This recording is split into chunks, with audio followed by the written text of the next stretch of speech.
Okay, we're out on YouTube. Let me start record.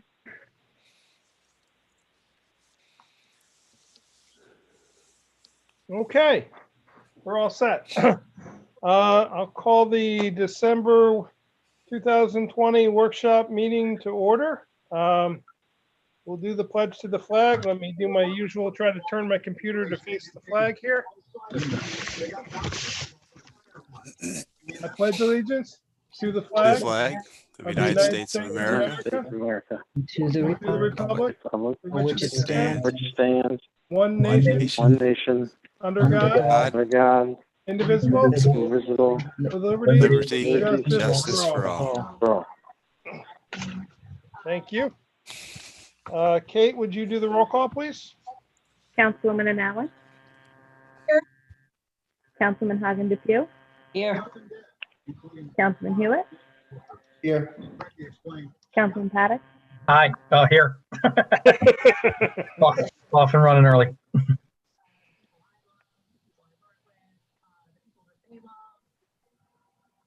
Sorry, Kate. I think I stepped on you there when you were talking. Yeah, Supervisor Baden. Baden. Yeah, he's here. The first resolution that I had on the agenda for the budget modification, we're going to forgo that for now. We will. I'll do a final budget modification. Present that next week once the bills are all done for this month. So I'm going to. We're going to go a little bit out of order. Just our insurance agent, Dwight Coombe, is here from Sprague and Colleen, and wanted to go over our 2021 policy. I will share it up on the screen.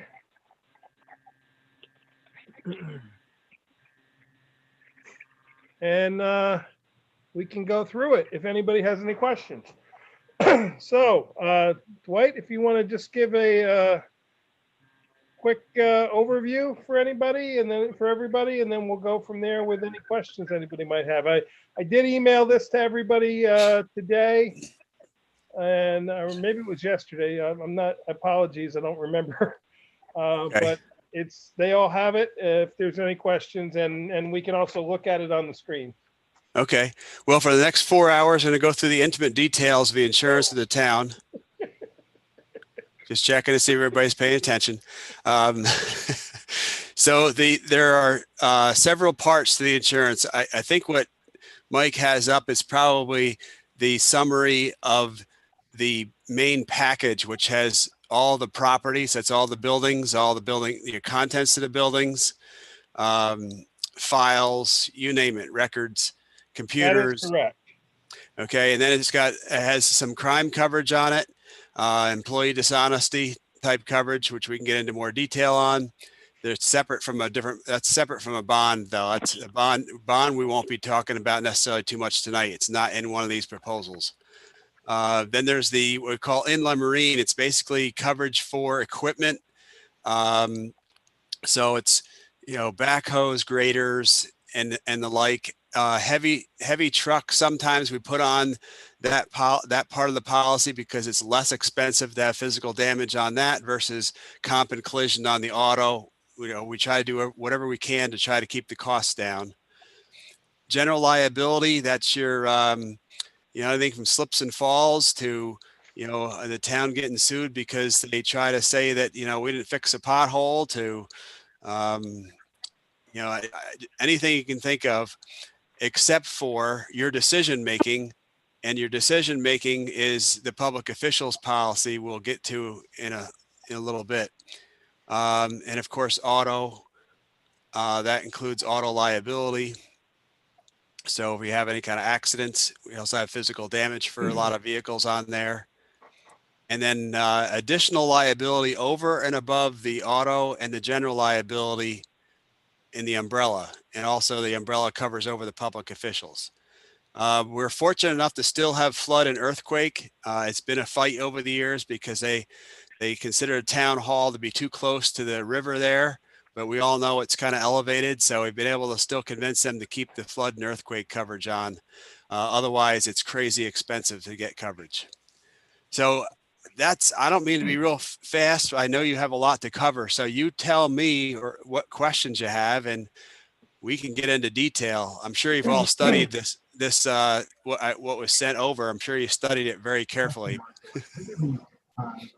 Yeah, B, you had one question and I did resolve looking at it now. This Upper Cherrytown Road property, that is the Palentown Schoolhouse.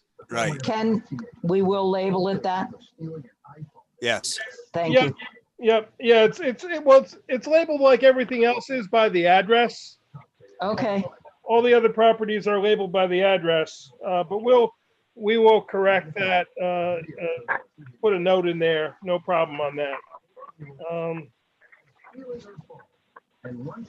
But And is then, is the Dwight, cost, Jeff and I are gonna go through all the vehicles and the equipment on Thursday and review to make sure that there's nothing on there that shouldn't be on, or that everything that should be on is on there. Good. Thank you. And I'll I'll get that to you in case. I don't anticipate any incorrectness because we got a lot of it fixed last year or earlier this year. So, I have a question, Dwight. Sure. If somebody has like a television or radio going, maybe my audio is just too intense. Sorry. Yeah, there it goes. Good. Okay. So- Sorry. Chris? My question is the umbrella price based on the cost of the other components of the policy? Yes. It's based on the number of vehicles, the budget for the liability, and the number of vehicles are the two biggies. Number of road miles too. But it's the general liability is based on road mileage and your budget are the two biggies. And then the umbrella, is a takes the information from the underlying policies to figure out what that premium is going to be. Yes. Thank you. and that also is based on our number of employees too. Is that correct? There is something in there for that too. That might be the employee benefits liability portion. Okay.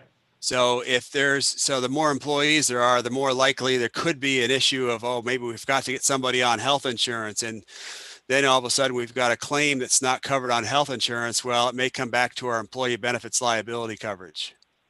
Okay. So we try to cover you every which way we can. We know all of the exposures that you have. And, you as decision makers, I know it's, you've got to feel comfortable when you sleep at night knowing, yeah, the town's covered. I don't have to be thinking and worried about somebody trying to sue me.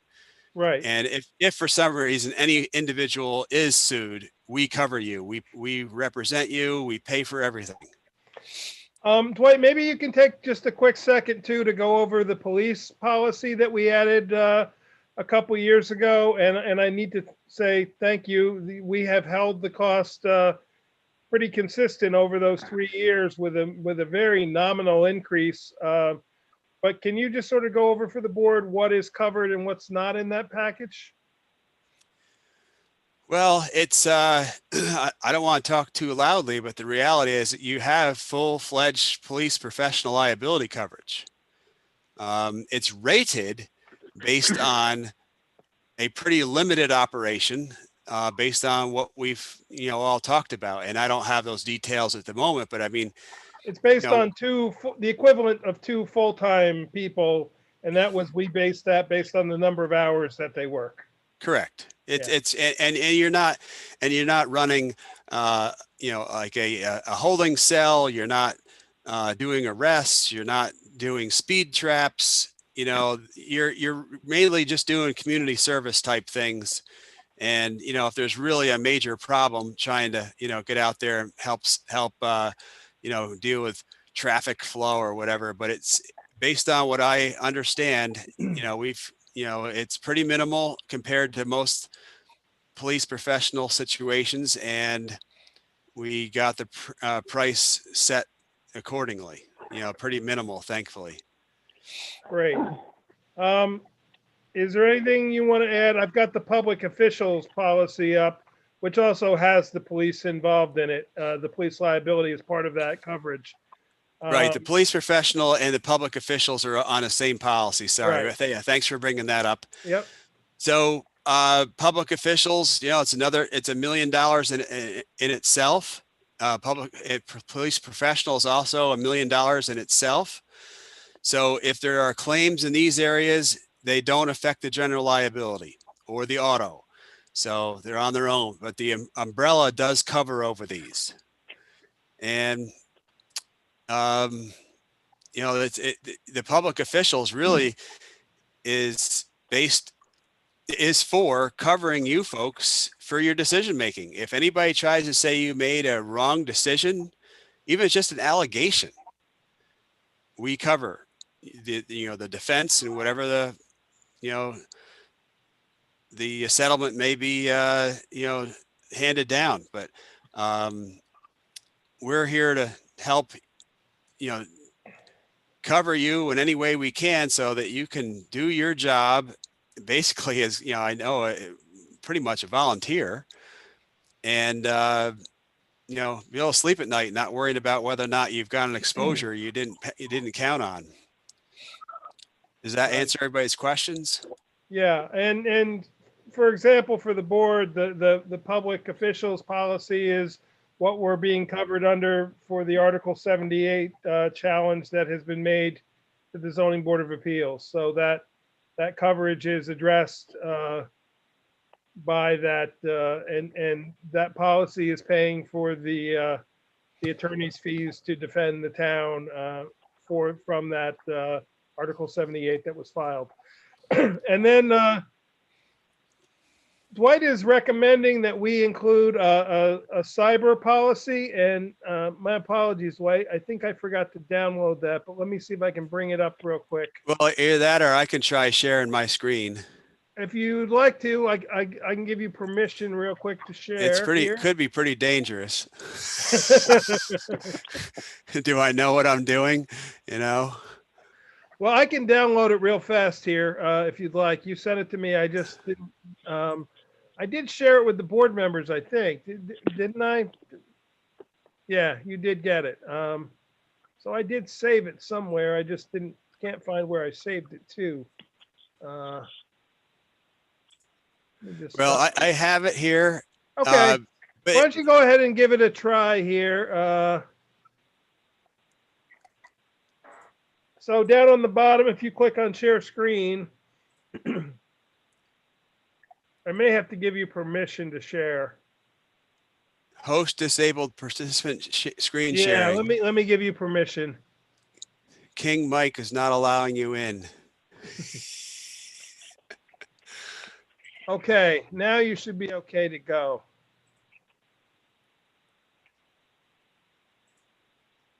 Okay, so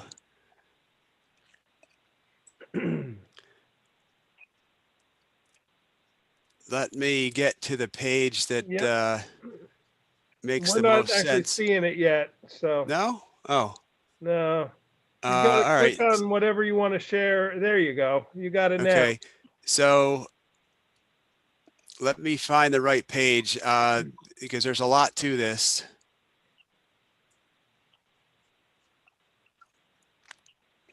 All right, so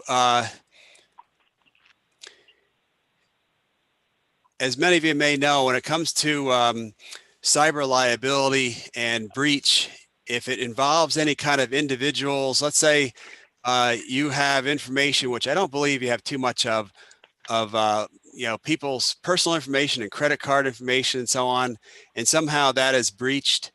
We have $100,000 just to notify individuals, and then there's all the legal services and so on to be able to help correct problems involving those people. But I don't think that is as big a deal as some of the other things. If somebody breaks into the town system and gets into the personal data and so on, the tax records and so on, maybe we start having some problems there. But we have $1 million worth of coverage for that in this proposal. Probably even more important are the you got fraudulent funds transfers and that kind of thing. I don't know how your systems work. Whether you're dealing with the state with grant money, whether you're dealing with electronic transfers with banks, anything that can go wrong, we have up to 250,000 just in this area for fraud situations if it's cyber related.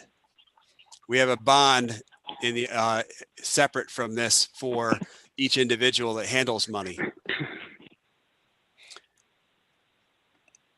So I don't know if these things answer your questions, but there's a lot to the wording of these policies and how they work. But the idea is that if you have a situation where the town is breached, we're going to do the best we can with some very experienced people to help you get things solved. And if anybody's harmed in the process, get them taken care of. Questions? Kate, do you have any questions as records management officer about this policy? No, but I do think this is something the board should look into, especially now that we are taking online payments. Okay. Yeah, we have started that now, Dwight. We are. All right. So tell me about that. Is it handled by you and your own software, or do you have an outside vendor that helps you with it?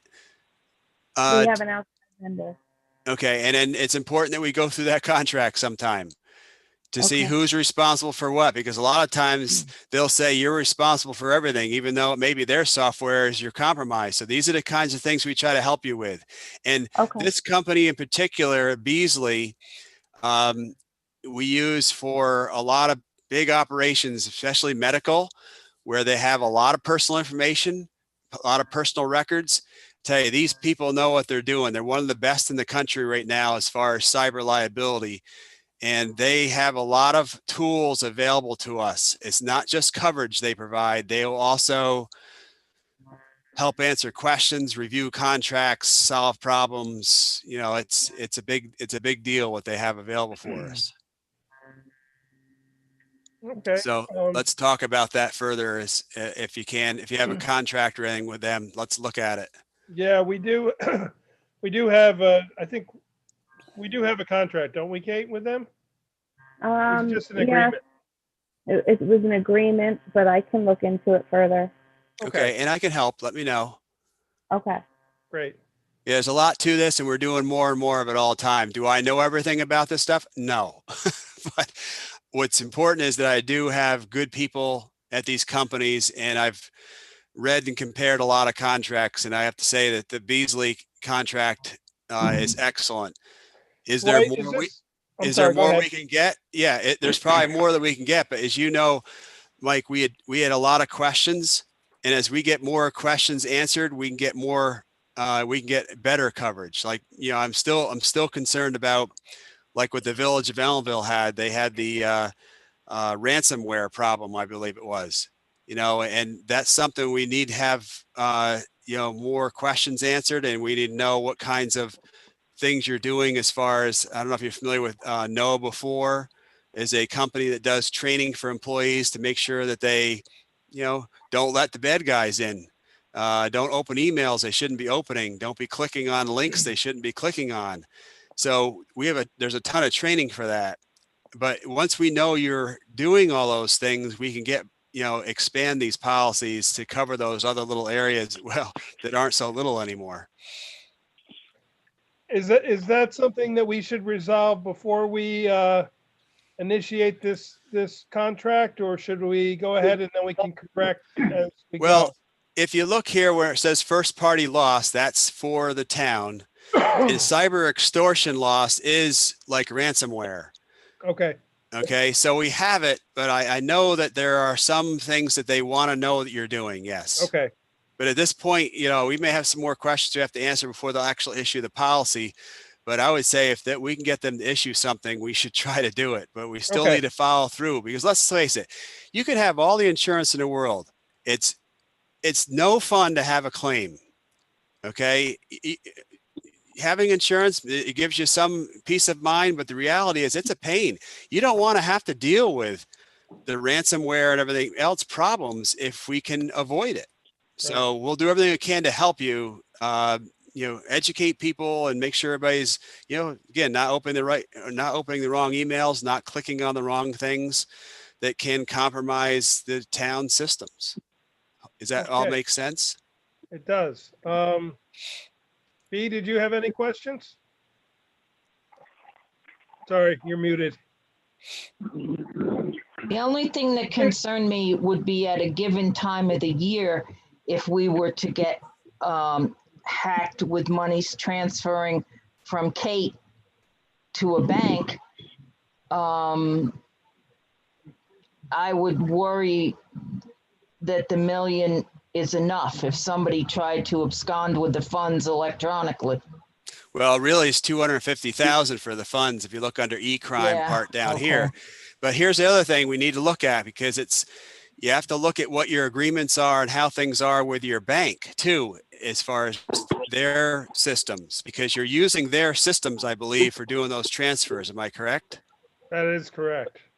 So this insurance can help you, but the reality is you have agreements and certain understandings with the banks that should be covering you and should have safeguards.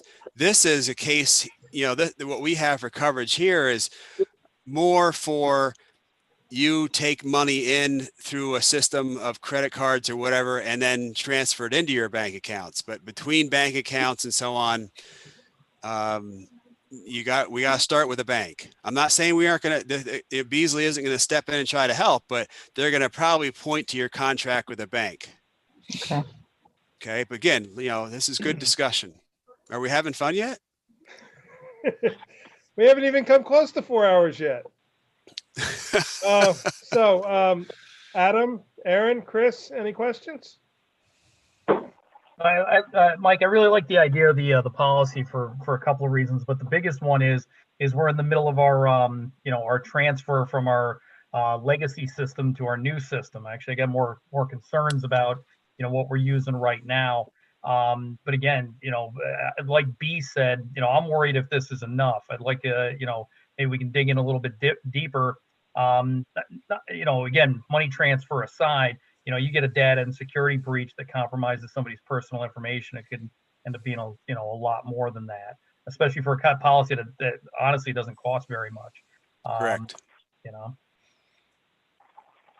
Yeah, we certainly need to look into more, but as Mike knows, there are a lot of questions yet we need to answer. And then from there, a company would be more open to maybe offering more coverage. And then, we need to identify what we think our losses could be. I'm not here to spend your money. Okay. I'm supposed to be an insurance guy who only wants to sell more policies and bigger policies, but that's not how I operate. We got to make sure it makes sense.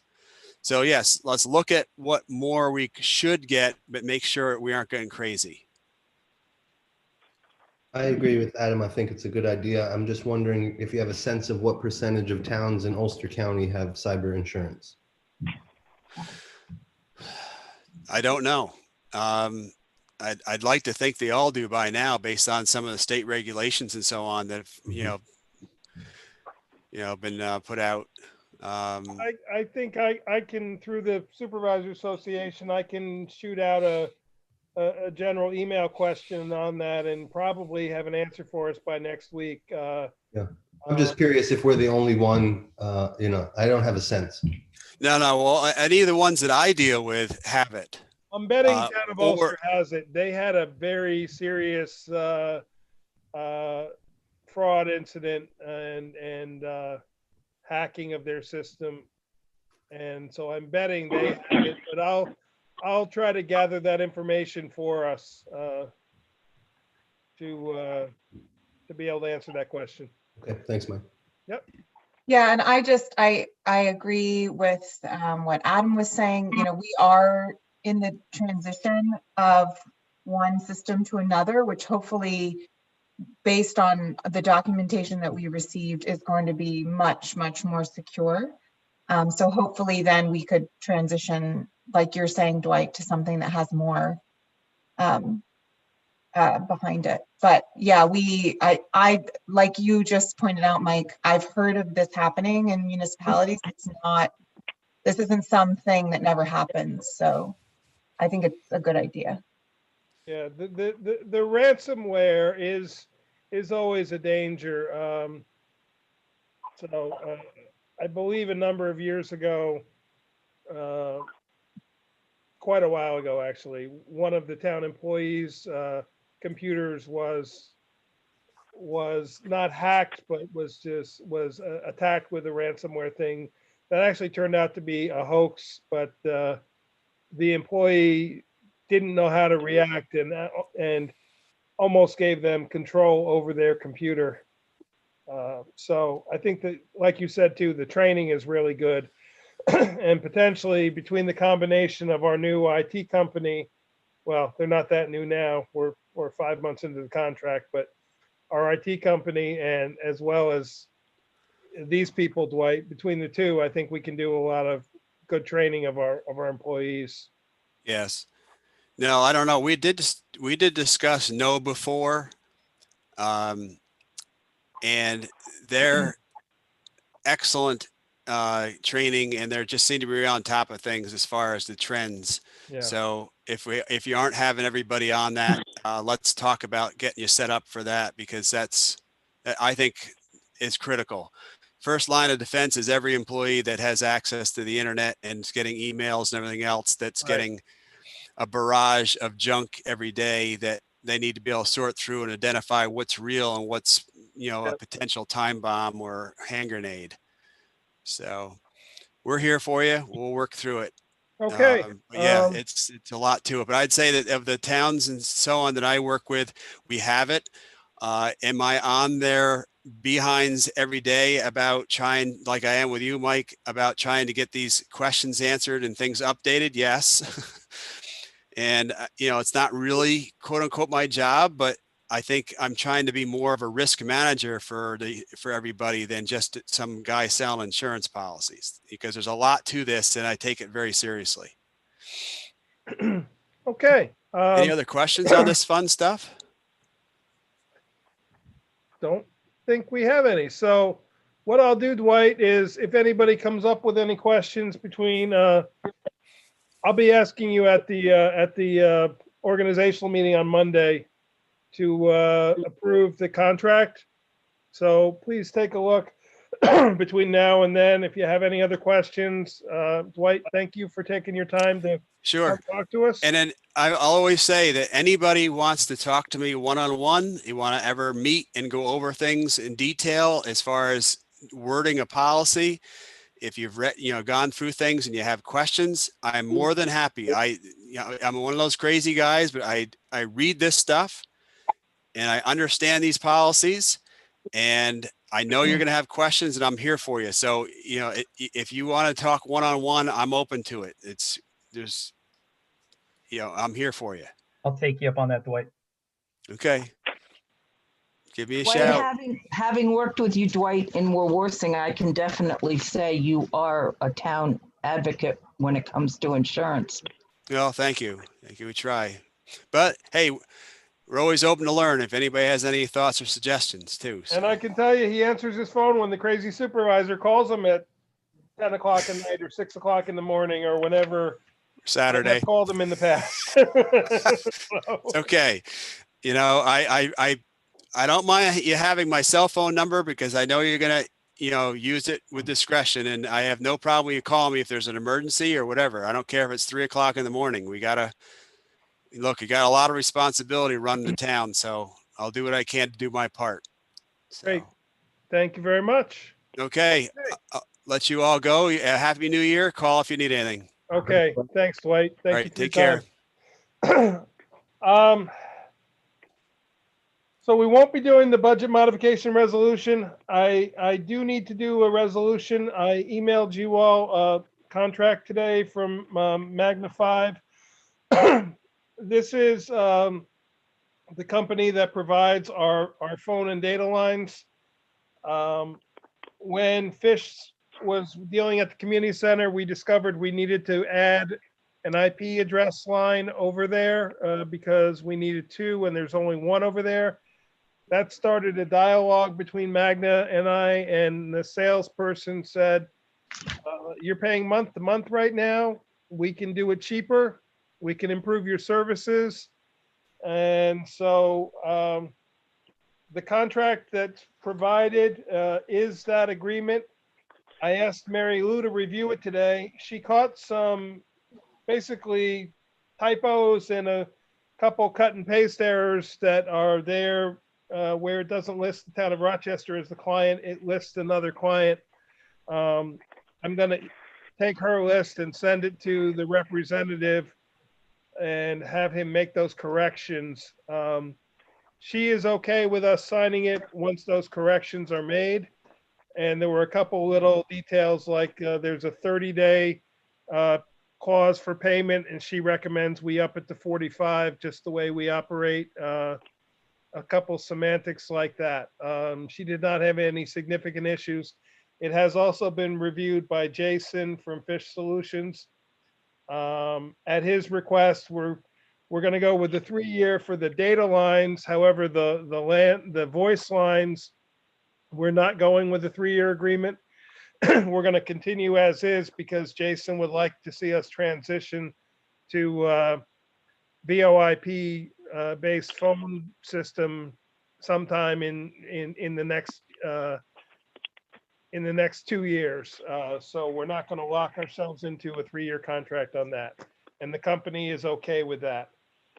So with all that being said, I'm going to ask for a resolution that the town board authorizes the supervisor to sign the contract as presented, as amended by the attorney for the town. I'll make the motion. Does somebody want to second that? I'll second. Are there any questions? There is Yes. a cost savings Yes. on this. So, That was the question. What is the cost saving? I believe it's going to be, this is now $745 a month, and the current contract is 9 something. So I believe we'll be saving approximately $150 to 55. $170 a month in our phone services. Mike, Yes, I didn't receive it in my email. you didn't. No, so I haven't had a chance to look at it, but I just searched again and I don't have an Did everybody else get it? I didn't get a copy of the contract. I got a copy of the I forwarded an email. revisions. The revisions. Yeah. It didn't Oh, you make got a lot of Mary sense. Lou's revisions, but you I didn't got get the Mary- contract? No,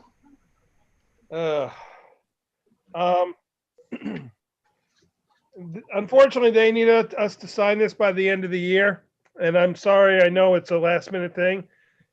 Is the board comfortable with Mary Lou, that Mary Lou reviewed it and Jason reviewed it? I can email it to you. how long is it? How long is the contract? several pages. It's about 20 pages, 17 pages. So you could send it tonight, right? Yeah, I could email it right now and we could vote on it at the end of the meeting. Yeah, I'd feel if I just had a chance to, if we could take like a little bit of a break or Yep. something. Well, I'd read it. let me forward it to you right now.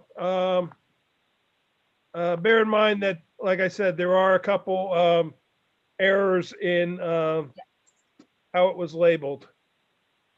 I'm just surprised because Mary Lou did get it and nobody else. I sent it all at the same time. That's really weird.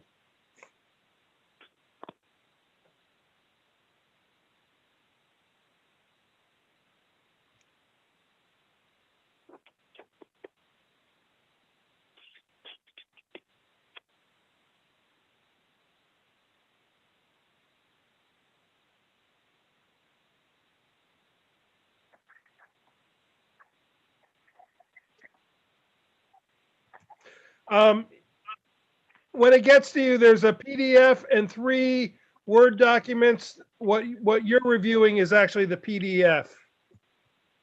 That's a compilation of the 3 Word documents. I'm just forwarding the email directly to you.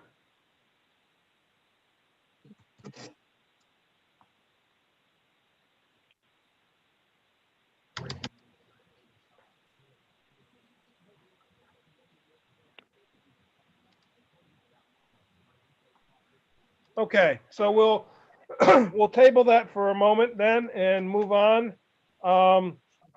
So next in discussion items, I want to talk about the 2021 Town Board meeting schedule. I'm assuming we will continue the regular meetings on the first Thursday of the month at 6:30. Then we've always done the audit workshop meeting together on the last Thursday of the month. We started doing that at 6 p.m. with the workshop starting at approximately 7. I'd like to propose that we maybe split those meetings. I think sometimes the bills go quickly. Sometimes we're kind of rushing through them because we want to get to the workshop. Sometimes the workshop meeting can go 2.5 hours, and then on top of an hour bills, now we have a 3.5 hour meeting. So most other towns, or many other towns, I shouldn't say most, but many other towns do that. I also would like to maybe say we do the workshop meeting in the 3rd week of the month, because then if we want to do something from that workshop for the regular board meeting, it's not only 2 or 3, it's not a week away, it's further away. So I would propose that we leave the auditing the bills on the last Thursday, but I wanted some feedback on what you thought about moving the workshop meeting to its own meeting. Well, I have a question, Mike. Why can't we pre-audit the bills like we've been doing now, not sitting in session?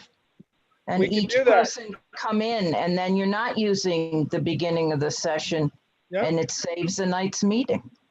We can certainly do that. I know when I first took office, previously that kind of was happening, and then a couple of the board members liked doing it as a group because there was discussion about stuff.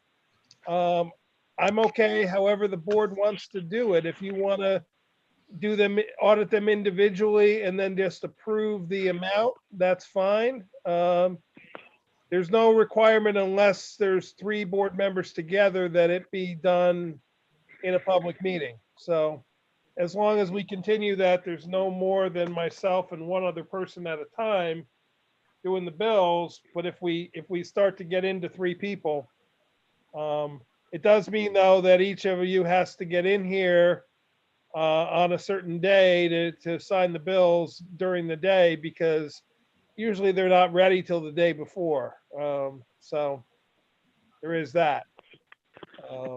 This month was a particularly challenging because of the holidays and stuff. Normally, they'd be ready, say Wednesday morning, and you'd have Wednesday and Thursday to sign them, and then by Friday we want to get them out.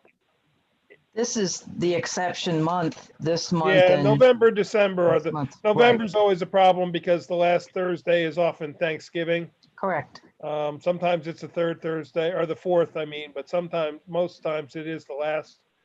I don't, if the board's okay with that we don't meet as a board to do the bills, then we'll just call it the workshop meeting and we won't have an audit meeting, and I'm okay with that. I'll make sure with Mary Lou that is legal, but I don't think we're required to do that. We also could have a subcommittee to be an audit committee. Some boards do that.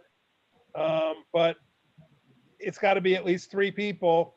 If it's going to be 3, it might as well be 5. That's right. So, Yeah, for me, the only thing is that it does take a few hours, and evenings are better for me. It is challenge, like this time of year I can come in during the day, but for the rest of the time I do. Well, I could try to make it, available on the Wednesday evening as well, the night before the normal workshop meeting. I think that would be cool, Mike, because I like meeting all together. I like how we talk, and I never feel rushed, and we almost always finish exactly at the hour, although sometimes there's exceptions. Right. But I like the idea of having that option maybe the night before. Well, then what we would do is we would essentially replace the audit meeting with this, Chris. We wouldn't be meeting together anymore. So that's why I just want to make sure everybody understands that. We would just be auditing them individually. That wouldn't stop us from discussing it at the workshop meeting if anybody had any questions. Maybe the way to do it is we each audit the bills individually and we sign off on that new document that we're printing, which is the tabulation of everything. Maybe we sign off on that at the workshop meeting. That's a good idea. Then the workshop meeting would need to stay the last Thursday of the month. Yeah, but we could keep it at the last Thursday of the month. I was just trying to free up time so we weren't running into 4-hour meetings but yet leave enough time for the workshop meeting that it can be meaningful. So. Yeah, I'm just saying if we're gonna sign that sheet, Yeah. we wouldn't be able to do it on the third Thursday. Correct. Is that Correct. We sometimes actually third Thursday is the we last. couldn't use the third Thursday anyway because that's the ZBA meeting night. Oh yeah, Correct. that's That's Yeah. correct. So we couldn't use that anyway, but so I guess what I'm hearing is I'm going to leave it as is, but we will plan on auditing the bills individually. We don't need to make any change by doing that. We can just, when they're ready, I will, alert everybody that they're ready and we can schedule appointments to come in. It's a little more challenging right now that we're not meeting in person, but hopefully sometime in 2021 that will go back to the norm that we will be meeting in person again. So, okay. There was no need for a resolution or anything. I just wanted to plug in the right dates and things for the organizational meeting. So I got my answer. Next, I wanted Jeff to come on and talk to us a little bit about the Boyce Mill Road Bridge and the Mill Hook Road Bridge. Jeff, you still there? Yes, I am. Good Great. evening. How's everything going? Good, good. Thanks for Good. hanging in there and listening all about insurance. No worries. I like to learn new things, so. So Jeff, let me turn it over to you and then I'll jump in a couple appropriate places. So. Yeah, sounds good. Yeah, and as far as the Boyce Mill Bridge goes right now, fingers crossed, we're okay on that bridge. We had gotten a couple of yellow flags that we had taken care of, and signing the contract with CT Mail does help us. If the state was to come back and inspect that bridge, we could have CT Mail, of course, help take care of monitoring that bridge for us. They're going to, as far as I know, with the last contact that we had with them, they are going to submit paperwork to the county so that we can try to get some of the county's money that they are giving out, which I believe the deadline is January 15th, which takes, I believe, a year or two before we could see that money. And I'm pretty confident we will. On this planning, one. Yeah, the planning part of it would be 2022 with actual construction probably late 2022 or early 2023. I know it's a ways away, but it will be 80% funded by the county. It's federal money distributed through the county. And right, the town would right. make up the balance of the 20%. So I'm hoping that in this time frame that we don't get any surprises with this bridge like we did with the Mill Hook one, but it is what it is. We'll have to see what happens. I'm confident we should be all right on that as far as that goes. Now, of course, the Mill Hook Bridge, we were given a yellow or a red flag on that one, which meant I had one of two choices. I had to either close it or have our town engineer inspect it, which he did. And if he could come up with some ideas to submit to the state for a temporary fix for us to keep it open, we would do that. But he didn't feel comfortable with the shape that bridge is in as far as the beams go and the webbing. They were so rotted that they actually had holes in them. He wasn't confident that we could come up with a temporary fix. We did decide to err on the side of caution and just close the Mill Hook Bridge altogether, which really, I didn't get any complaints about it. It doesn't really, most people use it as a cross cut, so it really didn't affect a lot of people other than the ones that like to cut through there. He is coming up with some plans that he's supposed to have submitted by January so that we can put it out to bid. I'm going to have a private contractor do that bridge for us, and we believe we're going to go in the direction of what they call concrete panels, which is basically a concrete decking that will go on the concrete abutment that we already have there. The abutment's in good shape, so we could go with these panels, and by doing that, it is possible that we, if things go smoothly, we could have that installed February, March, possibly, because we won't have to go into the water. If we have to go into the stream for any reason, we have to wait till April, because we can't get a DEC permit until April. If we don't have to go into the water, which right now it's not appearing that we'll have to, we do not have to have a DEC permit. So I'm not sure what the cost is going to be on that, or we'll know more when we get the plans for Barry. He is going to try to come up with a rough estimate as to what he thinks it will cost, just so we have that in the back of our minds when we put it out to bid. So that's basically where we are with that bridge. Yeah, Jeff, if you could follow up with Barry and see for the board, if he has plans and specs completed, ready for us to go on that bridge by our January 7th meeting, I'd ask for a resolution to put it out for a request for bid, and we would put it out for bids. Rough estimate, you think, Jeff? I hate to name prices over on a public meeting because we haven't put it out to bid yet, but rough estimates, we think it would be in the $200,000 to $250,000 range. What we would do is we put it out to bids.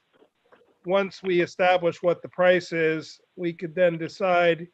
We have one of two options. We could bond it. We could do a ban for it, and that would be payable back over 5 years. The plus side is we pay it over 5 years. The downside is we pay the interest and the bonding fees. We could, depending on the cost, take it out of fund balance. We likely will have the amount of money in fund balance that it would need to do that. It would be a pretty big hit in our fund balance, but it would not be, my guess is it would be less than 20 to 25% of our total fund balance. So that is another option. Until we know the prices, we're kind of guessing, but because of the urgency of getting it done, since it is closed totally, we can't go looking for federal funding on this or state funding on it, because no, this is more time sensitive.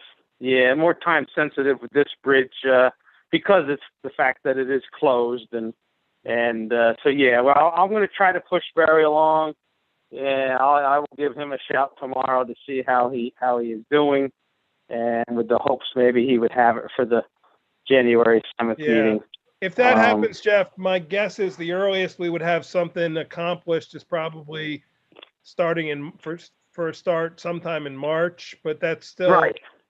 Yeah. I think we're still good there. So yeah, that's what Barry and I had talked. So I will give him a call tomorrow to see where he is. I know he did email the New York State DOT 2 weeks ago because they wanted to know what we'd be doing to fix that bridge, and he did email them back and tell them that he did just about have the plans completed, so that he had to send them to them also. He's required to send them to the DOT so that they can look them over.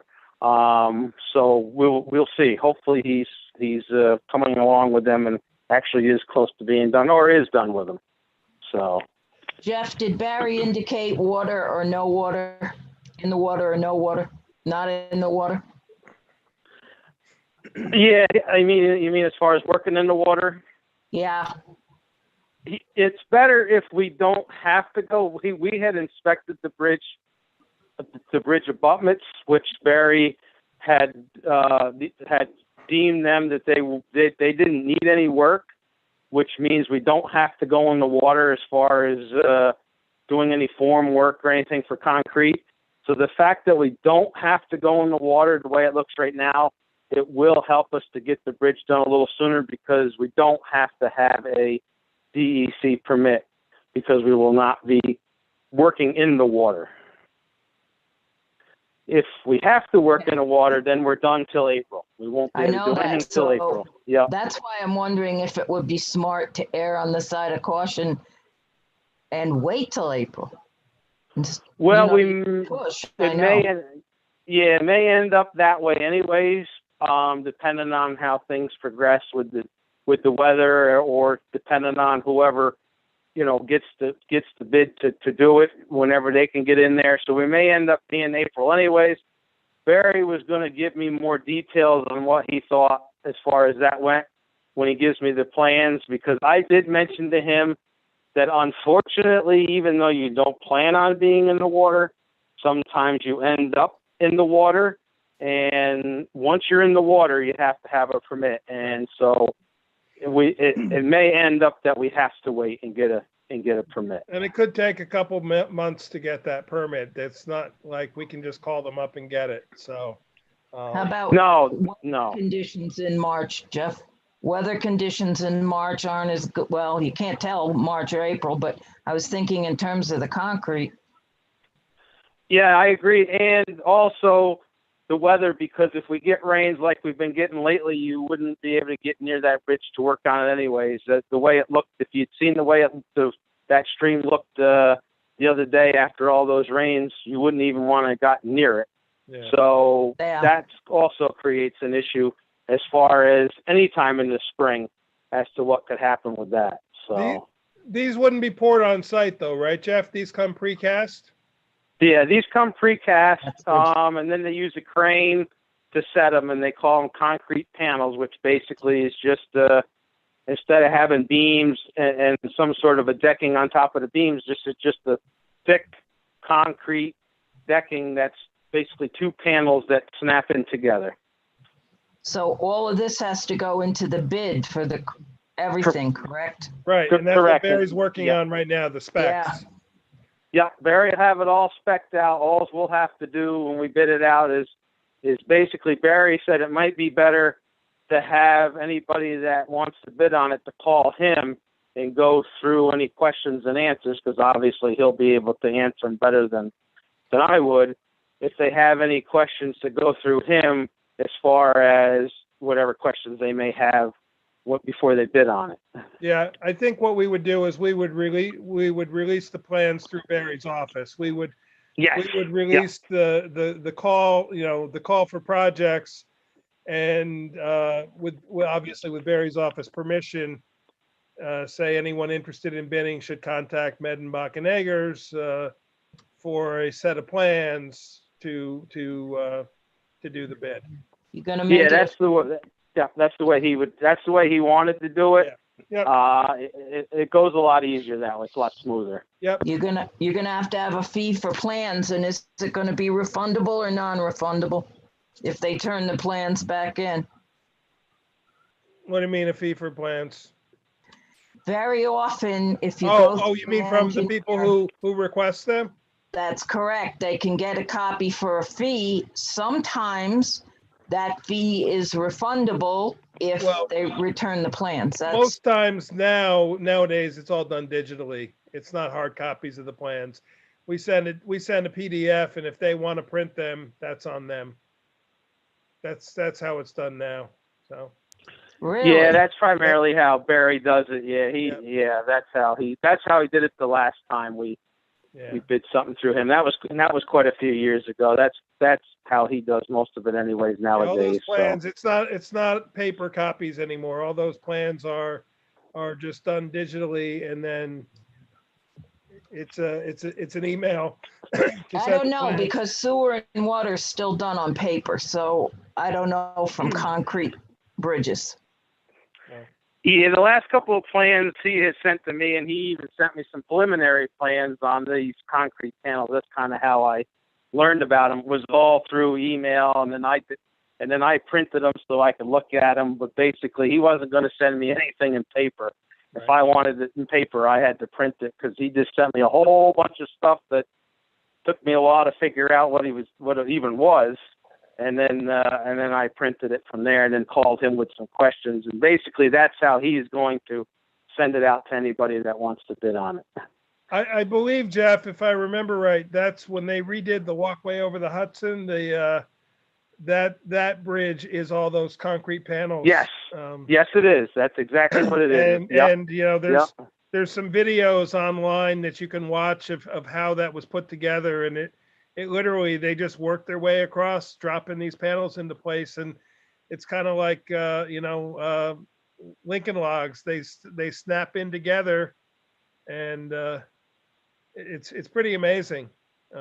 Yes, and then this particular one, because it's for a bridge, will come with everything all set on it to put up the guide rails and everything. So you don't have to drill holes in them. You don't have to do anything. They come all pre-drilled and come all for everything it would need. It comes ready for that. That's why he wanted to go that route. And the width of this bridge is only 25 feet, right, Jeff?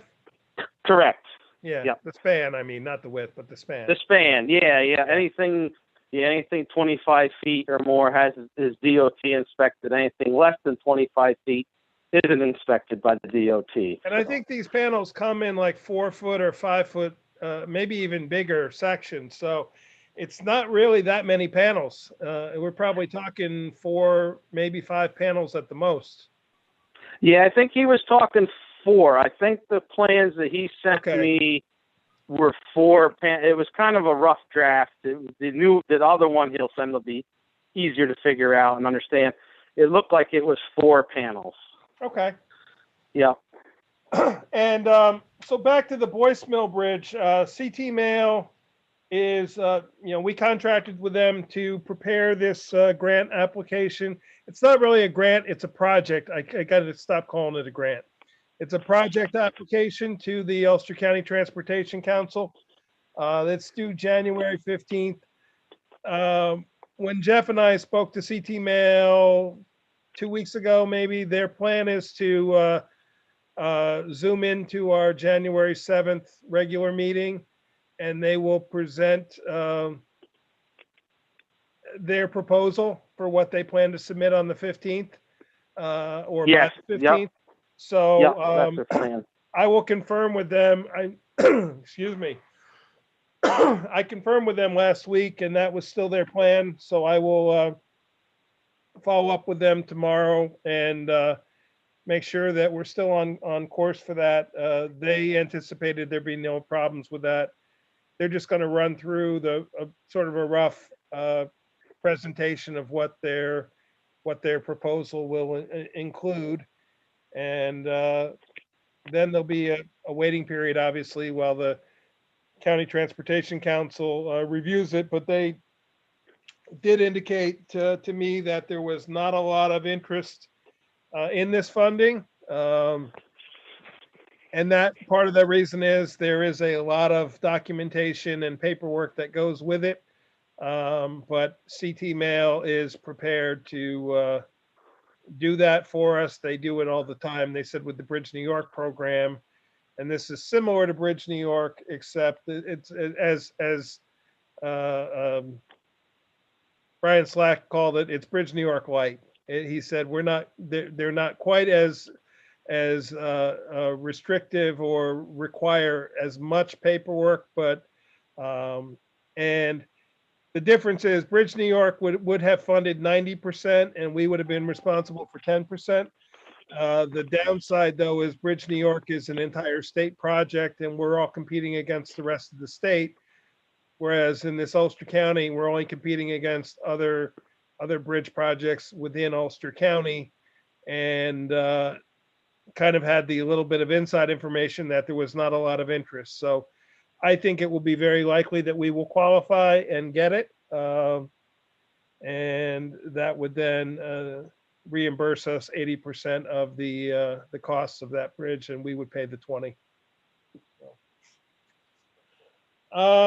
Any other questions from any board members? Jeff, thank you very much for that update. I can Oh, tell you're you, I welcome. haven't had a single person ask me about the Millhook Bridge. So No, it's like I said, I haven't had, except for one person that emailed me about it that really doesn't go over it anyways. They're just curious as to what we were doing. I haven't had anybody else say anything to me about it. So great.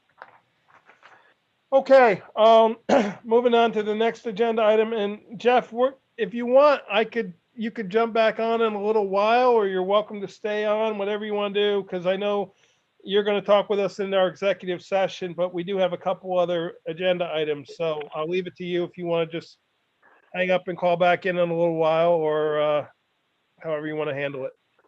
I'll leave my phone on speaker, and then Okay. and that way I'll be, and then when you go on to the executive session, Yep. then I'll, Yep. yeah, no problem. Okay, Yep, sounds Um, good. Okay. so Thanks for the update, Jeff. You're welcome. Anytime. My pleasure. So for boards and commissions reappointments, I made a spreadsheet that I sent to all of you. There's a column, obviously, of the reappointment people, people who are currently serving, who have expressed interest to be reappointed.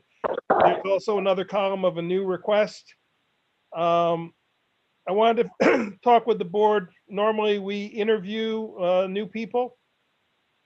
What I kind of wanted a little feedback is, should we go ahead at our organizational meeting and do reappointments of anybody who wants to be appointed? Then we would schedule interviews.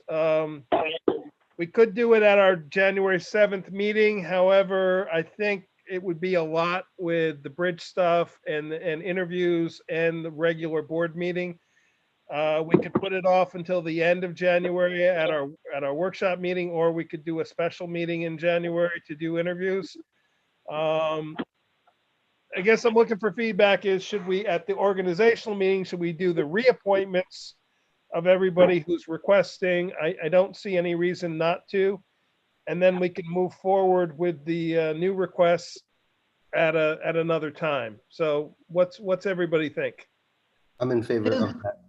Yeah, do the reappointments because the standing members can stay through until they're replaced anyway, can they not? Correct. That is correct. The planning board and the ZBA members whose terms are up this year have expressed that they do not want to be considered for reappointment.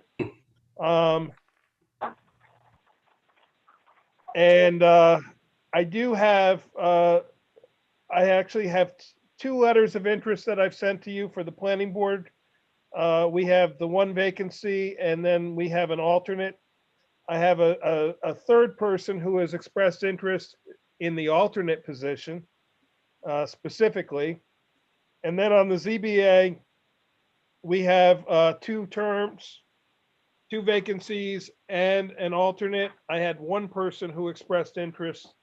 I did talk to the one person from who applied for the planning board to see if they would have any interest in the ZBA.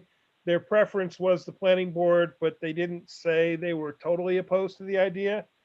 And the person that applied for the alternate job at the planning board also said they might possibly be interested in the ZBA. So that's something we can pursue. The other boards, I had a request to join the HPC. We have a bunch of openings, but I think we should stay consistent and do our interview just so we get to know the person, they get to know us. Also, very unusual, we had a person who wants to be on the youth commission. It's great, I think. Then we have we have 2 vacancies on the ZBA, excuse me, the ECC. I had one person send me a email of interest, and I have had 2 others reach out to me and express interest, but they haven't followed up with a letter yet. The one person I expect he will, he wanted to, I put him in touch with Madeline, the chair, and he was going to talk with her. But he sounded very likely, and I only spoke to him over the weekend. So I'm anticipating that I probably will have a letter of interest from that person. So that's it. So I'm gonna go ahead and move forward with, I'll put the reappointments on for the organizational meeting.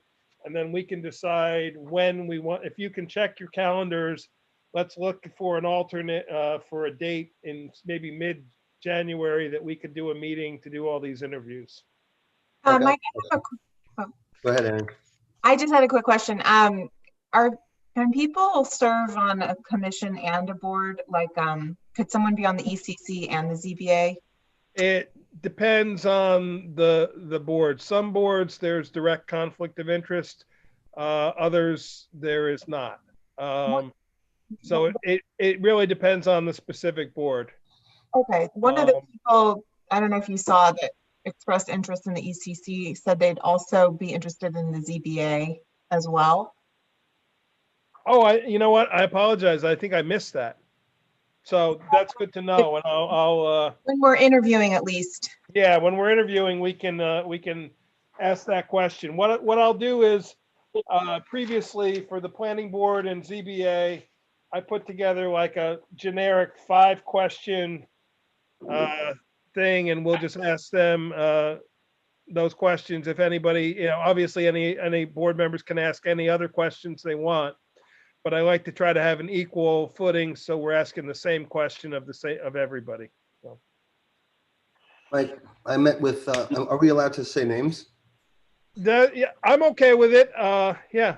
Well, I met my representative for the comp plan recently, and he said he's interested in ZBA and planning, but I don't see his name on here. Well, he's not on it because right now he's serving on that comp plan committee, and we had agreed with the initial appointment of that it only would include one member of the planning board and nobody from the ZBA. Got it. I see. That's why he's not on the list right now. If we wanted to reevaluate that opinion, I didn't put him on now until that process is over. But we could certainly reevaluate that opinion and decide if we want to go a different route. I think it makes sense to keep it the way it is. I just wanted to make sure you had heard about it. Yeah, I wasn't sure about the planning board. I knew he had expressed interest in the ZBA. Okay. And he had done that back when we first started the comp plan committee. But then, I had explained to him the reasoning behind that, and he understood. So that's why I didn't include him on the list right now. Okay, thank you. I'm going to skip over the comprehensive plan public hearing item just so we can focus on the short-term rental. I will tell you there was some written feedback that came, very interesting. And I think you all should read it, and we should definitely talk about that at next week's meeting on where we go and rescheduling that public hearing. But rather than talk about it tonight, I put it on more as a placeholder, just as a reminder, we need to reschedule it. But I'd like to just sort of set ourselves maybe a half hour at max to talk about short-term rental, get some feedback from you guys on what you heard, and I've submitted all the written comments to you. I sent you an email just that I just received this evening with some comments that I sent to you moments before the meeting, just so you're aware. So why don't I just sort of open it up, and if anybody has any thoughts that they want to make about what was received, and we can go from there. I think I'm really happy with the process. I'm enjoying learning from residents and updating my thinking around the law. And I like the updates to the pricing because now it feels like it all makes better sense. Yeah, and Becky and Jerry and Will Farrell reevaluated the general fire inspection fees, and Will looked at it and said we were by far the lowest around. He's made some adjustments to it that I'll be circulating for the organizational meeting. I think it's much fairer. We also lowered the short-term rental proposed fees by $50 each for what was proposed. So I think you will find them to be in balance with each other now, Chris. Couple specific things I wanted to bring out is there was quite a bit of comment and discussion about tenter and tent camping. My feeling is on this, our code already has an allowance for campgrounds. And I went back and looked at our definition and our section of code on campgrounds, and it addresses tent camping already. So even though it's a short-term rental, it's essentially it's a campground first, and then how it's being rented, whether it be longer term or short term, doesn't really matter. It's still a campground. So we are, people are saying, well, we're looking at banning it. We're not looking at banning it. We're just not looking at at least in my opinion, we wouldn't address it as a short-term rental. It would be addressed just like, say, Rondout Valley Campground is, which is under the campground laws. Now, that being said, it's only allowed in 3 zoning districts in the town right now. We may need to look at that and see if we would want to consider allowing it in other places. We also may want to differentiate between size. Clearly, the Rondout Valley Campground is a large enterprise where somebody doing 8 or 10 tent platforms on a piece of property is a very different type of operation. So maybe that's something that we want to differentiate within the code. But my biggest concern, though, goes back to health and safety, and building code is never going to apply to a tent or a tent platform or anything like that. Building code is you have to have a structure involved to be covered under building code. So that's my one sort of thought process on the camping aspect of it. Talking about the Airstreams and the RVs and the trailers and things like that. I did talk to Jerry to try to find out what codes cover those. They're kind of covered in their manufacturer under the federal government regulations of the manufacture of RVs as far as the safety aspects of it. And maybe we could allow them and somehow tie them to those standards as opposed to building code standards. I understand the thought that people want to do them, but I think we do have to mandate that the safety is addressed in some way. We can't just allow them. I was going to say, if that's the case, then I could rent out my camper in the back. Exactly. But that's just,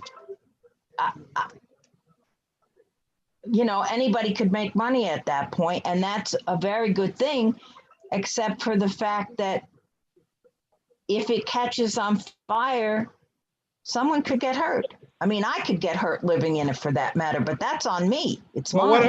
What my thought is these alternative structures, and I hate to use the word structure because they're not a structure, but these alternative units, let's use that word, could go through a planning board site plan review process.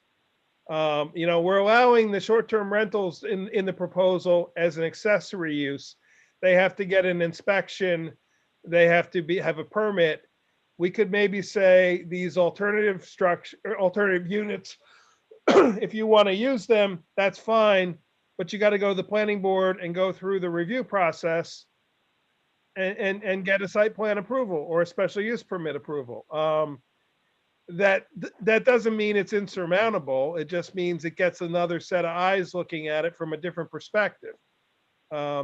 Because we can't fall back on the building code for those inspections because building code doesn't cover those type of places. So The other question I have about this, and it's something I've read in a couple different places, neighbors are concerned about noise. mhm. Now, the track shuts down at what, 11? Is there any way that 11:30. 11:30, okay. Is there any way we can incorporate a quiet time in this? That's an interesting idea. I would have to ask Mary Lou about that, but that's a very interesting idea. If we could include it as part of the permit, that there be a mandatory quiet time between X and Y. And as part of the permit, we go back to the old enforcement of noise is really difficult. But I'm not really going, well, I guess it is Yeah. noise. I mean, just persons shouting and Yep. not a loudspeaker type thing, but just general neighborhood disruption. I don't know how to, quiet time. yeah, no, I think it's a really good point, B, and I think it's a really good thought. And maybe Chris, you have more experience in this. Do you think that something like that included in the house rules would be viewed as too onerous? No, I think most quiet times are 10. Okay. I mean, I would want to do it to be consistent with our other uses in the town. I don't want to single it out, but I think it's a reasonable thing to put in the house rule section, and that would make it be a little more enforceable. Noise is very subjective. What's noise to one person is not noise to the next person, and unless you're measuring in decibels, you don't really have a good determining point. But I think it's something we could certainly put in there, B. I think that's a great suggestion. Yeah, I think that's wonderful. What's interesting, I mentioned to you guys, I stopped renting about 4 or 5 months ago, but in this, how many years? In the years we've been doing it, we've never had a complaint about noise. We've never had someone who was too noisy. So I know that happens, of course, so we have to be careful. Yeah. I think it's a few places that are sort of reoccurring issues. And obviously, when you're changing who's staying there on a regular basis, it's going to change depending on who's actually staying there. But I think some of it is the owner's focus too, to some degree. I think the owner has a hand in whether it's going to be noisy or not. Ultimately, it lies with the person staying there. But I Is think there if the any, owner there's kind of nothing, puts it out there. there's nothing in the law for, I want to say, overpopulating a domicile either. There's nothing saying you can't stack people like cordwood. Well, actually, we do. Jerry gets to set the code enforcement officer in the review of the inspector in the review of the property gets to set the maximum occupancy for that facility. That's good. And that's that becomes part of your permit. So if he says, you're allowed, say you got a 3-bedroom house, you're allowed 3 bedrooms and you want to make 2 other areas that are sleeping rooms, you're allowed those 5 sleeping rooms, and that equates to X number of people. And that's your maximum occupancy that you can have while you're operating. And that becomes part of your permit. So we didn't set a number that is a static number in all cases because every situation is different. I have a question, Mike. B, you mentioned noise, and then you used loudspeaker as an example of what is a lot of noise. And that made me think of the example of the loudspeaker in town that we get a lot of noise complaints about. And just recently I passed by and I saw each unit is significant. It's a pretty good dwelling. And I talked to one of the neighbors and she was talking about how much garbage is strewn across her property every year. So this is a neighbor here that is doing rentals, making garbage. There was sewage running down the road last year, environmental problems, safety issues, but they're paying $2 per unit. How did they get such a good price? I don't know, See- maybe that's rhetorical.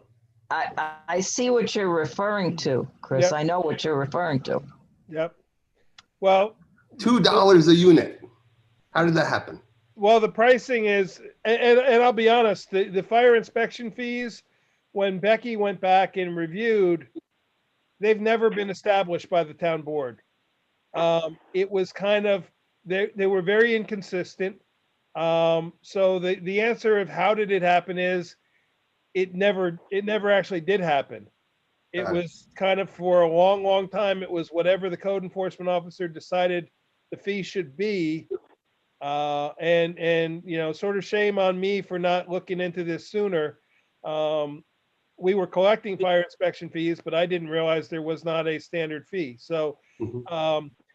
they based them on the amount of time that it takes for them to review the unit, and that's why it's put in at that price. If we think it should be different, obviously. Now I will tell you the new proposal, which you haven't seen yet, is so much per unit and a flat fee, or so much per common space, which is considerably more. So each unit is going to be would be one price, and then the common spaces would be another price because they take more time. Yeah, I saw the updates make better sense. Yeah. But point well taken, Chris. Point very well taken. And we can certainly at next week's meeting tweak those if we want to. So we should then know by the amount of money we're receiving, common spaces now to be included, exactly how many housing units there are at certain places. Is that correct? Yep. We actually, right now that we know that information. I mean, the code enforcement officer, when he goes and does the inspection, he knows that information.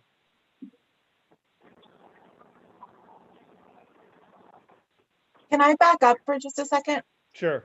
We, the discussion of, if everyone's okay with moving on, I don't want to, the discussion of the alternative structures, Mm-hmm. I wanted to spend just like a couple more minutes on it because it came up a lot in public comment and we got more written public comment submitted. And I, for the public, but also for myself, I tried to come up with like the reasoning behind like why we're talking about it the way we are. And I kind of wanted to sort of state my understanding of it, Mike, publicly, Okay. so people can hear that. Yep. So the structure of our short-term rental law is by basically based on residential uses. So a house like is a residential use, and we're saying that through this law, we're trying to allow short-term rental as a residential use. So it's not a change of use for that structure. It actually is an accessory use to the residential use. Right, it's accessory use to the residential use. So Right. what that requires though is the residential structure. Correct. Correct. So the reason why we're saying that this law does not apply to RVs, platform tents, campers, sheds, is because those are not approved residential structures in our code. Can I correct what you just said? Yes, Okay. please. It's not that they're not approved residentials. You can't be accessory to be an accessory use. By definition, it has to be subordinate to a main use. So if you're parking this on a vacant lot, you don't have a main use that you're then. Now, if you're parking it in your backyard, it could potentially be subordinate to your residential use. The problem is when these alternative units are being utilized, they are being utilized as a sleeping accommodation. In theory, people are renting these to stay in them just like they would in a dwelling unit. Now, this person that sent the letter that just came in today, characterized it very well. She said, we're trying to make them a dwelling unit and they're not. She's 100% correct. They are not dwelling units. Right.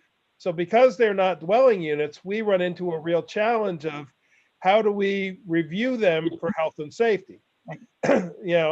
Now what I'm proposing is potentially we could allow some types of alternative units if they go through a review process that can not mandate, but guarantee the health and safety, because we don't have a set of rules to follow to review an RV.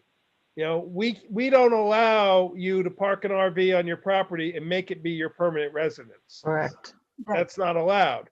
You can put a manufactured house on, you can put, but that comes with a set of federal standards that say it's safe to live in. Now I'm assuming that the RV industry has been around a long time. I'm assuming there must be some type of certification of these units. So I'm open to the exploring of that idea. But that being said, there has to be a reviewing authority. The code enforcement officer doesn't have the legal ability to be that person because it's not a building, or the building inspector, excuse me. Right. However, potentially the combination of the planning board and the code enforcement officer and the fire inspector, we could review those under that set of criteria, whatever that may be. But that still doesn't solve the tents and things Right. like that. Now, that's where I go back to, we already have a set of laws that address tent camping. But would RVs then fall under that tent camping, or are you saying we do it Can't. separately?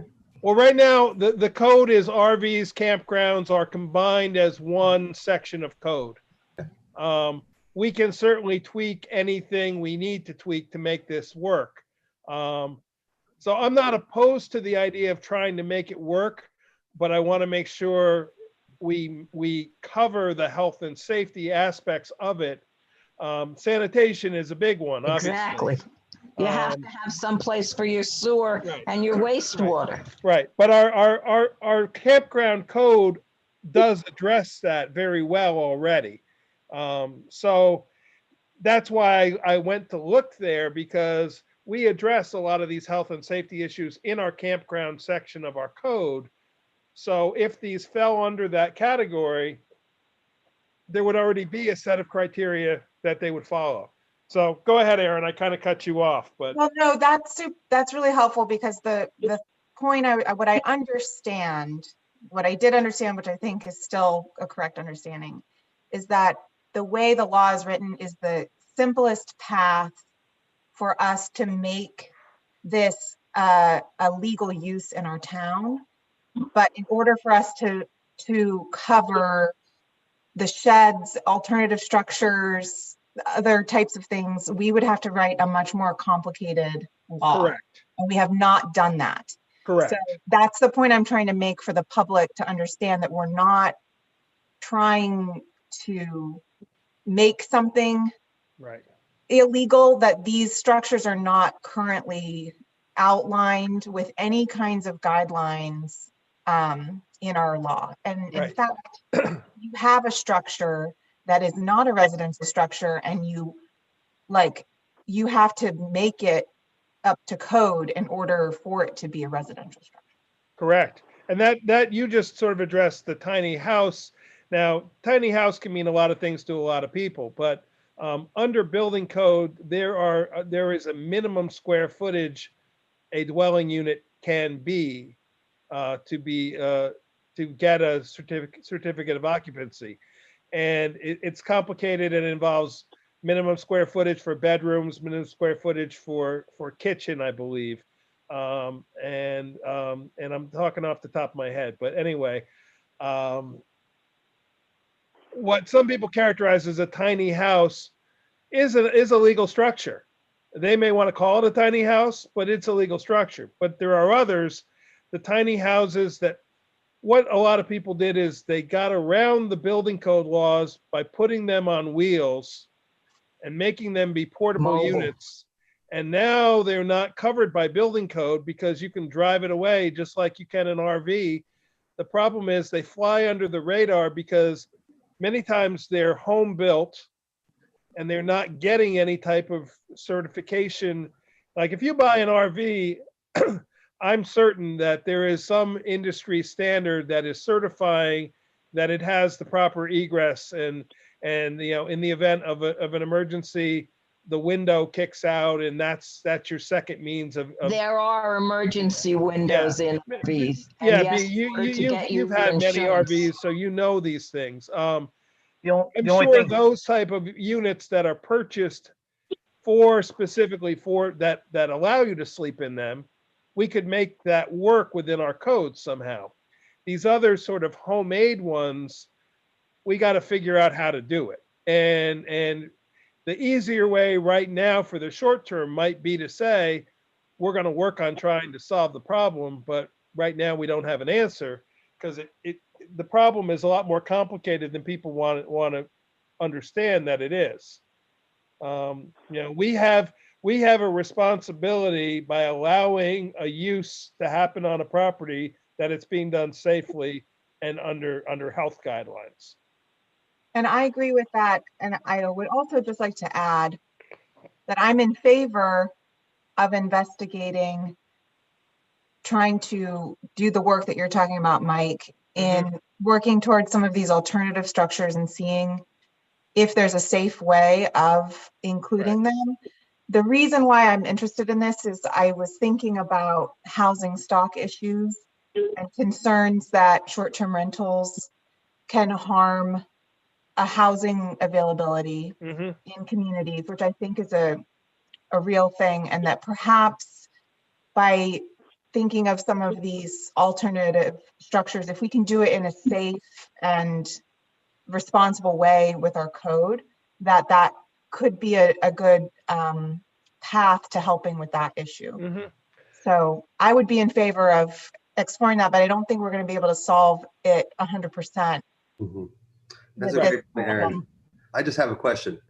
I don't understand how the planning board could tell us that we have to limit the pricing of our rentals because of the housing stock issue. We got a letter from the planning board that's requiring us to put a cap on our short-term rentals. But they're not telling us how to. The county. Yeah, the county. What did I say? The state? No, you just said the planning board. Oh, yeah, the county. So it just made me think, like, if the price of milk is going through the roof, do we get a letter from the county that says you can't make your milk too expensive? No, but the county, one of the projects that is designated to county planning agencies by the state is housing. The county constantly is doing housing studies, and we're required, every town, every municipality, town, village, city, is required to have a certain percentage of housing stock available, and many towns do not even come close to qualifying of different types of housing stock. Yeah. And so the pricing of it, while it's, you know, they can't tell you exactly what you can and can't charge, they do have an obligation to sort of be the steward of the concept of it. So their thought is that if you allow too many single family homes to become short-term rentals by non-occupant landlords, they don't have an issue if it's a landlord in residence, but if it's a non-occupant landlord, then essentially your available housing stock could be depleted strictly for short-term rentals. So that's why they recommend that cap. I mean, that was a required modification. We can certainly choose to overrule it. Their recommendation was that we calculate the existing number and work with that as the cap at any one given time. So we're not penalizing people who are doing it, but that we don't allow for it to continue. Unless somebody drops out, then somebody new could slide into that number. Right. But that seems exclusive. But I just want to mention, it's interesting that the planning board is getting into supply and demand, because right? If Right. the You're demand right. is there and I could raise my prices Right. and then I could get that price, is the planning board going to give me the money to make up the difference in my lower rents? It's No, like. they're not. They're not. But Right. again, housing is defined as a basic need of you know of municipalities, Yeah. and so that's why, just like they're involved in roads and in traffic and commenting on that kind of stuff too. So Yeah. or public utilities, why they deal with broadband and cell service and things like that. I mean, those are also things that could be priced by demand, but it's looked at as a need for the residents to be able to survive, and so that's why they look at it. Just like food, there are agencies that supply Yeah. food. Right. But are they Absolutely. eliminating hunger? No. No, I know. I mean, I'm not defending them. I'm just kind of explaining it. I know. I'm just yeah. philosophizing, Mike. Oh, I get it, and I appreciate it. I appreciate it. On the flip side, we don't want to create a situation where only wealthy people can be purchasing homes in our community. So I think there has to be a limit to what wealth can buy in our community. We need to value, affordability and people who, in addition to our, the tourist industry, people who would live here, pay their taxes here, take use of our services in their day-to-day life. So I think that's the spirit with which those comments came from the county planning board. Yeah. I will say there was one comment that came in that it makes a lot of sense to me. There was one section in there that we put about the identifying of the information of the local manager and the owner in the window. It was brought up that could potentially lead to vandalism and singling that venue out as an unoccupied building. And I think that makes a lot of sense. And, to take the way, one of your points, Chris, that you often would make is that we don't require residential users to do that. Why would we require a short-term rental? And I would agree with that. So I think that one, I'm in favor of taking that particular requirement out. I still like the idea of the local manager, but the data can be maintained in the code enforcement officer's office. Mike, you could also put it inside the house so that the people would know who to Well, contact. that is required too, and we would include that. But Yeah. it's the facing out to the public. Now, admittedly, not most of these houses are not accessible from the road. I mean, from the street immediately. You would have to, go to the house to read it, but it's still. I appreciate the comment that it invites vandalism or robbery, and I think it's a valid comment. So, Should we talk about the septics? yep, sure. How does everybody feel about that? I think that it's going to have to be watched. The homeowners are going to have to kind of police that on their own. They're going to know how many people they've had in and out. And when it gets full, believe me, you're going to know. I Yeah. don't know how to maintain that. There's no way to police that. I think the 3 years may be too much. I talked around to some people in the industry. They said the average time frame now is 5 to 7 years. Although That's what Cliffy- there are a number that say 3 years still. That being Cliffy said, Bush said that back in the day. maybe we base it on, if you have a 3-bedroom house and you're not asking for additional sleeping rooms and you're only using your 3 bedrooms as your accommodation, in that case, it's no different than a regular house.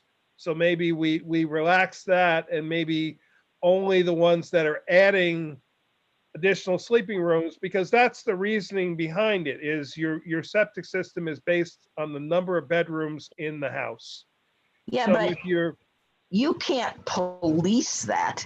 I mean, I think Well, we're well, but overthinking it. B, actually, yes, we can, because what we were going to do is require that when they resubmit their application for, they have to get a yearly inspection. And one of the things would be every 3 years, you have to prove that you've had your septic tank pumped. I think that's a lot. I think every 4 Well, to and- 5 years. Right. Well, 3 is what was presented. Maybe we go to 5, but maybe we also could look at saying, well, the ones that are not adding additional sleeping areas, they're okay. I'm just throwing out ideas. I like the idea of the initial, like initially, just because the issue of issues with septic is not just a personal issue, it's an environmental issue. Correct. So I like the idea of it being a part of the initial permit process. Mhm. But I think 3 years, I agree, seems to be excessive. Right. The only way I see a problem with that is if it's like, I don't know which vacation or which Chevy Chase it was. He rents the RV and it's never been pumped out. So he starts his RV up and he goes on his trip with an RV that he can't use. Now, how are we going to know from the inception of this permit when the homeowner last had it pumped? It could already be full. But one of the requirements of the initial application is that it's certified by an engineer or the Board of Health. So as part of the initial application and inspection, you've got to show proof that it's in functioning condition. Not so much when it was pumped last, but that it's in functioning condition. Does that But mean does that mean certain houses like on Ackward Main Street where the situation is questionable, they can't get an Airbnb? No, I don't think so. Grandfathering. I don't think that that's the case at all. When you say it's questionable how? I looked at a house on Main Street where the building inspector said, I have no idea where the pool and pee is going. Right. And he said he thinks it was built so long ago, it went into a pile of rocks behind the house. Yeah. And then into the river. I think you'd have more issues than with that property then, right? Because Somebody should be something able like to that. prove. It's not meant to it's not meant to be onerous, but it also, there is a little bit of responsibility from the person making the application to do the due diligence. Like if you were gonna continue to look into buying that house, you would hire somebody to come out and do a little review and maybe come up with an answer for you. That's true. It actually is an incentive for houses to get up to code. True. Yep. Yeah. it is. Absolutely. Like Which if we're is not gonna, I'm sorry. If we're going to talk about, having it up to, code at the inception, or you said a functioning working system, why isn't that definition good enough on a year-to-year basis? Why do we have to mandate how often they pump it out? Just the fact that it's working and working properly, isn't that enough? Yeah, what we were trying to do, Adam, is not make them recertify.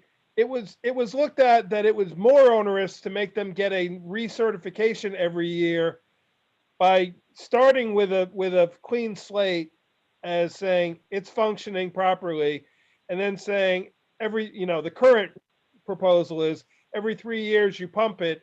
The assumption is that once you've got a good starting point, if you're maintaining it properly, you won't have any problems with it.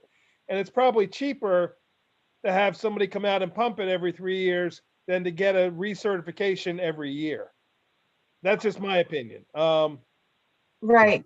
I think the idea was, I thought that with the initial application that you would show that it had been pumped within 3 years also. I think that part might have been taken Oh, out, okay. but it was But just, it was I put think- in that it would just be certified that it was functioning properly. I personally don't think that it's onerous at all for, if we said it was 5 years, to just prove that it's been pumped within 5 years, and it's not a burdensome.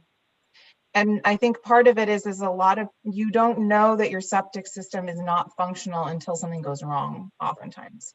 So I hear this from people all the time, just normal homeowners who are, didn't know that they had to pump their septic. I know more people that don't know that you have to have your septic pumped that I know that do. So I think that this is a good thing for our community for us to have some oversight on that aspect of it. And the reason it's included at all is that it is a discussion because the systems are, in a regular dwelling unit, the system was designed with a certain number of regular occupants planned with a certain number of bedrooms, and it's all based on the the probability of averages of how much use it's going to get over the course of a year.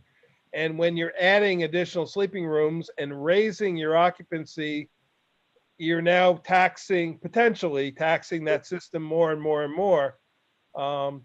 Maybe it was over-designed. Maybe you only need a 500-gallon tank and you really got a 750. Then in that case, you're probably fine. But maybe it was, a 500-gallon tank or a 250-gallon tank, and now you're using it to the equivalent of a 500. Now we may have a problem. And the issue is environmental. It's if the problem stayed just with the landowner, that wouldn't be a problem. But it literally is going to run downhill to the next landowner and become a problem for them potentially, or to their well, or to their so that's the biggest reason for the concern. With that being said, Mike, you mentioned the word well. Since we've discussed all this septage, what about water? Do these people have to show a well log to show how much potable water they have? I mean, I don't know. No, and the reason we didn't go as far as water and well is because the Board of Health actually doesn't have the, to start with, there's no requirement actually that you have water on your property. We all do, but there's no requirement that you do. If you want to have a property with no water on it, you're allowed to. That being said, now that people are renting these out, there's an expectation, obviously, that there would be water. I think we would have to look into it if part of the inspection is a water test of the quality of the water, but I don't think there's any requirement of quantity. And I don't know, I understand that there's issues with low sources of water in this town, and it is something to think about. But we kind of stayed away from water only because the Board of Health doesn't have the ability really to address that. I wanted to circle back a little to what Adam mentioned. If it's not a problem, why fix it? And I always thought, I think we talked about it a little bit, Mike, about a balanced septic system. If there's the right balance of microbes, I thought that it could naturally be okay for years and decades. But one of the residents said that then it causes other problems of seepage that I didn't realize. So I'm in favor of, I don't think 5 to 7 is good language, but no more than 7, maybe. Okay. Yeah. And every system is going to be different, Like I said, when I talked to professionals, some said every 3 years, others said 5, and others have said 7. So I think it's we're going to have to find a balance so we can write a generic answer, but and there will be some people it will pertain to and others that it won't. But it could say no more than 7 years, or if it stinks. There you go. We've gone a little past our half hour here. I appreciate your thoughts. If with the board's permission, maybe I'll go back and take a pass at the code with some of the comments we received and do another markup of it and share that with you guys to take a peek at. The planning board did just that. They did a markup version for us. Or if you want to do a work through with all of us together at it. I'm not in a rush to get it done, but I want to keep it on moving ahead as well too. So, The planning board being, that's what they do. I think we should kind of look over what they've given us. yeah, and the other comments we receive from people too, Right. and we can investigate these alternative units in to some degree. And we maybe don't have to have that answer right now. We can maybe think about how to do it right. I want to do a little searching and do some of my 2 a.m. Google searches and see if I can find any other places who've addressed it, because around here I haven't seen any examples of it. But I think it's a possibility. As long as we can address the health and safety of it. So. Okay, with that being said, I'm going to ask for a motion that we enter into executive session for the purpose of discussion about matters leading to the employment of a particular person, matters leading to the appointment of a particular person. And actually, we don't need to do number 3 because we already discussed it without naming names in regular meetings. So just those 2. Do I have a second on that motion? I'll I second. don't, yeah. Okay. Kate, you want to do a roll call vote, please? Oh, before we do that, I'm so sorry. We got to go back to the Magna 5 contract. Oh, yeah. I read it. It looks very straightforward. Yeah, it is very straightforward. It's a lot of length, but Mary Lou said it's a standard. The only thing is they left in some ophthalmology place in Cliffside Park in the contract instead of naming Town of Rochester. And there were a couple other little tweaks that Mary Lou requested. So if somebody wants to make the motion authorizing the supervisor to sign the contract with Magna 5. Erin, do you want more time? I looked it over, and felt like it was standard. I feel comfortable with this myself, Okay. so I can make the motion Okay, unless. so it will be making the motion to authorizing me to sign the contract with Magna 5 upon changes as requested by the attorney for the town. Okay, so Aaron made it. Do I have a second? This is for a 3-year data line contract and a 1-year phone contract. Is that correct? Correct. Should we put that in there? It's in the contract, so it's up to you. Aaron, what do you think? Uh, Make it specific. It's up to yeah, you. you can say that. Okay, And I'll update my second to say that. okay. So I have a motion and a second. Any other discussion? So Kate, if you would do the roll call vote, please. Councilwoman Allen, Aye. Councilman Hagen DePew, Aye. Councilman Hewitt, Aye. Councilman Paddock, Aye. Supervisor Baden. Aye. Okay, thank you very much. So next, I'll make the resolution at 7:55 that we enter into executive session for the purpose of discussion matters leading to the employment of a particular person and matters leading to the appointment of a particular person. Have a second? I'll second. Okay, Kate, you want to do a roll call vote on that? Councilwoman Allen, Aye. Councilman Hagen DePew, Aye. Councilman Hewitt, Aye. Councilman Paddock, Aye. Supervisor Baden. Aye. Okay, so I'm gonna stop the YouTube. Kate, I have no problem if you don't want to stick around for this and come back. It's up to you because we're not anticipating any resolutions tonight on this. We're just Okay. discussing transfer station and another department, and the resolutions will come Monday. Okay, so I'll give you the time that we come out of executive session and the motions tomorrow for your Okay. minutes. sounds good. Have a Okay. great Happy New Year. Thank you. You Happy New too. Year, Kate. Take care.